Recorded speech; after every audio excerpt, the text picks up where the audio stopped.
এই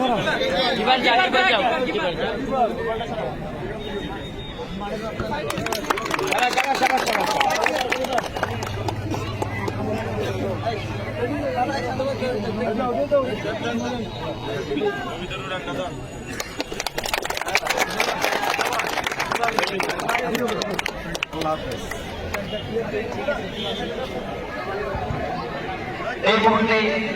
উদ্বোধনীয় কার্যক্রম শেষ। আজকের খেলার প্রধান অতিথি বাংলাদেশ জাতীয়তাবাদী দল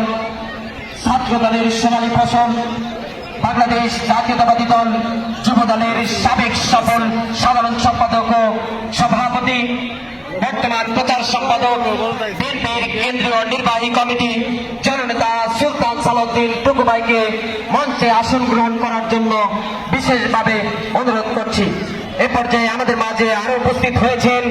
আজকের খেলার প্রধান বক্তা বাসানী হুজুরের দৌহিত্র জনতার মেয়র মাহমুদুল হক শানু ভাই, তাকে মঞ্চে আসন গ্রহণ